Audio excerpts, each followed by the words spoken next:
ومن يعمل من الصالحات من ذكر أو أنثى وهو مؤمن فأولئك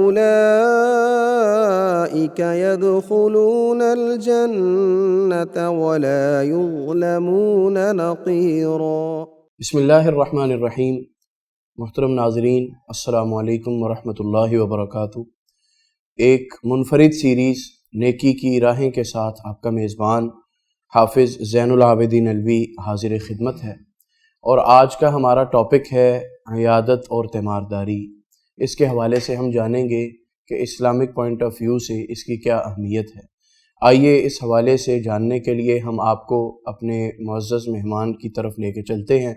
آج کے ہمارے مہمان فضیلت الشیخ شفیق الرحمن علوی حفظہ اللہ ہیں۔ آئیے، السلام علیکم ورحمۃ اللہ جی۔ وعلیکم السلام ورحمۃ اللہ۔ بہت شکریہ شیخ آپ کی آمد کا۔ عیادت اور تیمارداری کی شریعت کی نظر میں بہت زیادہ اہمیت ہے، ہمارے ناظرین کو ذرا اس حوالے سے بتلائیے گا۔ بسم اللہ الرحمن الرحیم، الحمد للہ والصلاة والسلام علی رسول اللہ، اما بعد۔ عیادت اور تیمارداری سے پہلے میں یہ بات گوشہ گزار کرنا چاہوں گا کہ بیماری یہ اللہ کی طرف سے بندوں کے لیے ایک آزمائش ہے جو اللہ نے اپنے بندوں پہ رکھی ہے، اور اپنے مومن بندوں کو بیماری کے ذریعے بھی آزماتے ہیں۔ صحیح۔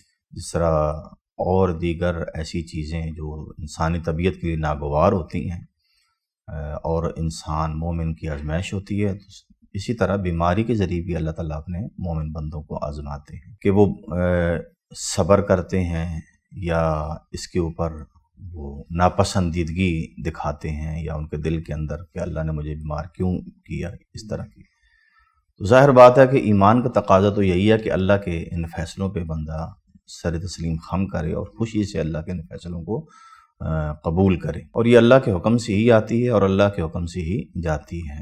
تو نبی علیہ الصلاۃ والسلام نے بیماری کے حوالے سے یہ بھی بتایا، یہ بیماری بذات خود ایک مومن کے لیے کتنی نعمت ہوتی ہے، کہ ایک حدیث ہے جس کا مفہوم یہ ہے کہ نبی علیہ السلام نے فرمایا کہ اللہ مالک الملک بعض اوقات اپنے بندے کے لیے جو اس نے جنت میں درجہ اور منزل مقرر کی ہوتی ہے، وہ اپنے اعمال صالحہ کے ذریعے وہ وہاں تک پہنچ نہیں رہا ہوتا، تو اللہ تعالیٰ اسے کسی بیماری میں مبتلا کر دیتے ہیں کہ وہ اس پہ صبر کرے گا، اور آپ کو پتہ ہے صبر کا تو بہت اجر و ثواب ہے، اور اس طرح اللہ تعالیٰ اس عمل کے ذریعے یعنی اس آزمائش کے ذریعے اس کو اس مقام تک پہنچا دیتے ہیں۔ لیکن بہرحال جب یہ تکلیف آتی ہے تو انسان طبعاً کمزور بھی ہوتا ہے، اس کی فکر اور سوچ میں کمزوری بھی آتی ہے، گھبراہٹ بھی آتی ہے، تو پھر دوسرے مسلمانوں کا، امت کا یہ فرض ہے کہ وہ ہر ایسے بیمار بندے کے بارے میں جس کے بارے میں وہ سنے کہ وہ اذیت میں، تکلیف میں، بیماری میں مبتلا ہے، تو ضرور اس کی تیمارداری کریں۔ اور یہ اسلامی مسلمان کے جو مسلمان پہ حقوق ہیں بنیادی، ان میں اس تیمارداری کو شامل کیا گیا۔ فرمایا کہ مسلمان پہ جو حق ہیں ہر مسلمان کے، ان میں سے ایک یہ بھی ہے کہ جب وہ بیمار ہو تو اس کی تیمارداری کی جائے، اور اسی طرح یعنی یہ اللہ کے ہاں بھی اس میں کوتاہی بندے سے اس کی پوچھ ہوگی، مسئولیت ہے اس عمل کے بارے میں۔ مسلم شریف کی ایک حدیث ہے، اس میں یہ ہے کہ اللہ مالک الملک ایک مسلمان سے قیامت کے دن ایک گلے کے شکوے کے طور پہ 3 سوال کریں گے، اور وہ حیران رہ جائے گا۔ ان میں سے ایک یہ بھی سوال ہوگا کہ میں بیمار ہوا تھا تو نے میری تیمارداری نہیں کی۔ اللہ اکبر۔ تو وہ بندہ بڑی حیرانی کے عالم میں یعنی ڈوب جائے گا کہ پوچھے گا یا اللہ آپ رب العالمین ہیں، آپ کیسی بیمار ہو سکتے ہیں، یا میں آپ کی تیمارداری کیسے کروں؟ تو حدیث میں ہے کہ اللہ فرمائیں گے میرا فلاں بندہ بیمار ہوا تھا اور تیرے علم میں تھا اور تو نے اس کی تیمارداری نہیں تھی کی، اگر تو اس کی تیمارداری کرتا تو مجھے بھی اس کے پاس پاتا، یعنی میری رضا اور اجر و ثواب یہ چیزیں تجھے ملتی، یعنی گویا اس کی تیمارداری نہ کر کے آج تو کتنے بڑے اجر و ثواب سے محروم ہوئے۔ بالکل۔ اس لیے اس حق کو اور اس فریضے کو سمجھنا چاہیے اور اس میں کوتاہی نہیں برتنی چاہیے۔ شیخ، مریض کی عیادت کرتے ہوئے ایسے کون سے آداب ہیں کہ جن کا خیال رکھنا از حد ضروری ہے؟ اسلام نے ہمیں بڑی ہی اچھے آداب ہر معاملے میں سکھائے ہیں، اور یہ حسن اخلاق اور اچھے عادات کا جو ہے نا ایک ایسا مجموعہ ہے کہ آپ کو کسی اور دین میں، کسی اور مذہب میں، کسی اور قوم میں یہ چیزیں نہیں ملیں گی۔ اور ان آداب کو ملحوظ رکھنے سے لوجہ اللہ، اللہ کی رضا کے لیے جو کام کیا جاتا ہے تو اس کے ایک تو اللہ کے ہاں اس کا مقام و مرتبہ بڑھتا ہے، اور دوسرا اس کے اثرات جو ہیں وہ بہترین مرتب ہوتے ہیں۔ صحیح۔ سب سے پہلے تو یہ ہے کہ انسان آداب میں یہ ہے کہ چونکہ یہ ایک شرعی حق ہے، اخلاقی حق بھی ہے، دینی بھی اور دنیاوی، تو اللہ کی رضا کو مد نظر رکھتے ہوئے اس کی تیمارداری کے لیے جانا چاہیے۔ سب سے پہلے ارادہ یہ ہونا چاہیے کہ میں اپنا حق ادا کرنے جا رہا ہوں اور اس کا جو ثواب مجھے میرا رب دے گا۔ ایک تو یہ بہت ضروری ہے، پھر ہی یہ عبادت بنے گا، عمل۔ نمبر 2، جب اس کے پاس جانے کے لیے بھی جو مناسب وقت ہو اس کی ملاقات کا، تو اس کا علم ہونا چاہیے۔ یہ نہیں کہ ایک بندہ بیمار ہے اور اس وقت وہ آرام طلبی چاہتا ہے اور ایک آدمی اس کی تیمارداری کے لیے چلا جائے، تو بیمار انسان کی اور زیادہ ڈربنس بڑھے گی۔ تو لہٰذا نمبر 1 اس کا یہ خیال رکھنا چاہیے۔ نمبر 2، جب جائے تو اس کے پاس جا کے پہلے تو سب سے پہلے سلام ہے، اور پھر اچھی گفتگو کرے جس سے اس کی نا امیدی ختم ہو اور اس کی طبیعت کے اندر خوشگوار اثرات جو ہیں نا وہ آ جائیں۔ جیسے نبی صلی اللہ علیہ وسلم سے الفاظ منقول ہیں کہ آپ ایک تیمارداری کے لیے گئے تو فرمایا لا بأس علیک، غم نہ کرو، پریشان مت ہو، طہور انشاءاللہ، یہ بیماری تمہیں گناہوں سے پاک کر کے جائے گی انشاءاللہ۔ تو یعنی گویا اچھے سننے والا ان سے اچھا اثر لے۔ دوسرا، اسے دم کرنا چاہیے، جیسے نبی صلی اللہ علیہ وسلم ایک صحابی کے پاس گئے اور اس کے جسم پہ اپنے ہاتھ مبارک پھیرے اور اس کو دم کیا، اور اس دم میں یہ بھی ہے کہ آخری قول بھی ہیں، یا ایک حدیث میں ہے ان دم کے کلمات کی جو فضیلت بیان فرمایا کہ جو انسان کسی بیمار کی تیمارداری کرتا ہے اور اس کے جسم پہ ہاتھ رکھ کے 7 دفعہ یہ کہتا ہے اسأل اللہ العظیم رب العرش العظیم ان یشفیک، میں اس اللہ سے جو عظمت و جلال والے ہیں اور جو بہت بڑے عرش کے مالک اور رب ہیں، خالق ہیں، میں ان سے سوال کرتا ہوں کہ وہ آپ کو شفا عطا فرما دیں۔ اور یہ 7 دفعہ وہ کہتا ہے۔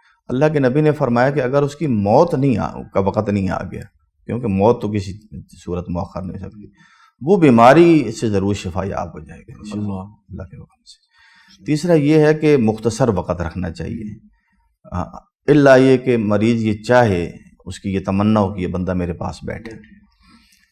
پھر یہ بھی ہے کہ بار بار نہیں جانا چاہیے، الا یہ کہ وہ بندہ بار بار جائے جس کی جانے سے مریض کو خوشی ہوتی ہے یا مریض کی وہ بندہ ضرورت ہے، تو لیکن ہر بندے کو وہ بار بار نہیں۔ ہاں البتہ اس کے بارے میں خبرگیری ضرور رکھنی چاہیے، اور یہ بھی شامل ہے کہ اس کے حق میں شفا کی دعا کی جائے، اس کے سامنے بھی اور اس کی عدم موجودگی میں اس کی شفا یابی کے لیے دعا کی۔ صحیح۔ شیخ، تیمارداری کرنا کس قدر فضیلت والا عمل؟ تیمارداری جس طرح ایک تو میں نے یہ حدیث کا حوالہ دیا ہے، حدیث قدسی کا جو صحیح مسلم میں تھی، حضرت ابو ہریرہ رضی اللہ عنہ اس کے راوی ہیں، اور اس طرح نبی علیہ الصلاۃ والسلام نے کا حکم بھی ہے جب اللہ اور اس کے رسول کی اطاعت و فرمانبرداری کی جائے گی تو یہ بذات خود رحمت کے حصول کا سبب ہے۔ آپ نے فرمایا عود المریض، اطعم الجائع، فک العانی، بیماروں کی تیمارداری کرو، بھوکوں کو کھلاؤ، اور جو قیدی ہیں ان کو آزادی کا سامان کرو، آزاد ان کو کرو۔ تو یہ اللہ کے نبی کا حکم ہے، اور جب ایک انسان اللہ اور اس کے رسول کی اطاعت بجا لاتا ہے اللہ کی رضا کے لیے تو اس کے اوپر اجر و ثواب ملتا ہے۔ اور حدیث میں یہ بھی ہے کہ ایک انسان جب کسی مسلمان کی تیمارداری کے لیے دن کے پہلے پہر جاتا ہے اللہ کی رضا کے لیے اور اللہ اس کے اس عمل کو قبول فرماتے ہیں تو شام تک 70,000 فرشتے اس کے لیے دعا کرتے رہتے ہیں. سبحان اللہ. اور اگر شام کو جاتا ہے تو صبح تک 70,000 فرشتے اس کے لیے دعا گو رہتے ہیں کہ اس نے بیمار کی تیمارداری کی ہے اللہ کے لیے، تو یا اللہ اس کے گناہ معاف فرما دے، اس پر رحم فرما، اس کے اوپر اپنی رحمت نازل فرما. ایک سوال میرے ذہن میں آیا ہے، بعض لوگ تیمارداری کے لیے جاتے ہیں تو وہاں پر جا کے بالکل کچھ کھاتے پیتے نہیں ہیں. ایک طریقہ ہے جب کوئی مہمان کسی کے گھر جاتا ہے اس کو پانی وغیرہ پیش کیا جاتا ہے، بعض لوگ کہتے ہیں جی نہیں پینا چاہیے، ممانعت ہے اس کی، اس حوالے سے کچھ تھوڑی بتائیے، وضاحت کیجیے. میرے علم میں بالکل اس طرح کی کوئی بات نہیں ہے. ایک انسان کو قطعاً خود تو یہ طمع نہیں رکھنی چاہیے کہ مجھے وہاں سے کچھ ملے، لیکن اگر وہ لوگ کچھ کھانے پینے کو پیش کرتے ہیں تو پھر اس میں کوئی قباحت نہیں ہے کہ وہ لے لی جائے چیز، الا یہ کہ بندہ یہ سمجھے کہ یہ لوگ جن کے پاس میں آئے ہوں یہ ذاتی طور پہ ہیں. لیکن اس میں بھی ایک چیز ہے کہ دیکھیں تیمارداری میں ایک یہ بھی چیز ہے کہ بندہ ان کے حالات سے بھی آگاہ ہوتا ہے کہ معاشی طور پہ ان کو کوئی پریشانی تو نہیں ہے، تو ان کی ان ساری چیزوں سے اس کو اندازہ ہو جاتا ہے. تو پھر تیمارداری کے مقاصد میں یہ بھی ہے کہ انسان پھر ان کے لیے آسانی کا سوچے اور ان کی مدد کا سوچے. وہ جو مسئلہ ہے نا کہ جس صورت میں کسی کے پاس جا کے کھانا منع ہے، وہ تعزیت کے موقع پہ ہے کہ ایک نوحہ جس کو کہا گیا ہے اس کے بڑا ایک وسیع مفہوم ہے. ایک تو ہم صرف اس کو بین گریہ وزاری کہتے ہیں، لیکن صحابہ بیان کرتے ہیں کہ ہم جس گھر میں یعنی فوتگی ہوتی تو وہاں اکٹھے ہو جانا، وہاں کھانا، اس کو بھی ہم نوحے میں شمار کرتے تھے. یعنی وہاں اس موقع پہ کوئی چیز نہیں کھانی چاہیے، صاحب سے صرف تعزیت کے لیے گئے تو بس تعزیت کریں. تو لیکن تیمارداری کی شکل میں اگر کوئی کھانے پینے کو گھر والے پیش کرتے ہیں تو میرے خیال میں کوئی حرج نہیں. شیخ، عیادت کے معاشرتی فوائد کیا ہیں؟ ہمارے ناظرین کو آگاہ کیجیے. دیکھیں جی، ہر مسلمان وہ ایک انس اور محبت اس کی طبیعت میں رکھی گئی ہے، وہ دوسروں کے میل ملاپ کو پسند کرتا ہے، بالخصوص ایسے موقع پہ جب وہ کسی آزمائش میں مبتلا ہو. صحیح. تو اس کی یہ خواہش ہوتی ہے کہ میرے ساتھ کوئی ہمدردی کرے، مجھے کوئی ملے، اور اس سے تکلیف میں کمی ہوتی ہے.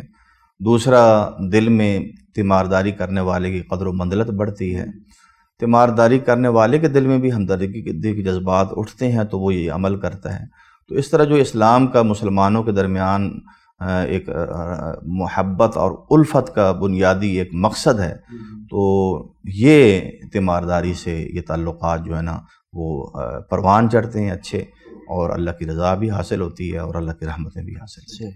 جزاک اللہ. شیخ، کسی غیر مسلم کی عیادت کے حوالے سے شریعت ہماری کیا رہنمائی کرتی ہے؟ یہ چونکہ معاملہ ایک نیکی میں آتا ہے تو ہر ایک کے ساتھ نیکی کرنا، تو غیر مسلم ہو یا کوئی بھی، تو اس کی بھی تیمارداری کرنا، جس طرح وہ کسی اور پریشانی میں مبتلا ہو تو اس سے نیکی کرنا، تو یہ بھی یعنی شریعت نے کہا ہے کہ اللہ تعالیٰ تمہیں اس سے منع نہیں کرتے، بلکہ اللہ تعالیٰ نیکی کرنے والوں کو، انصاف کرنے والوں کو پسند کرتے ہیں.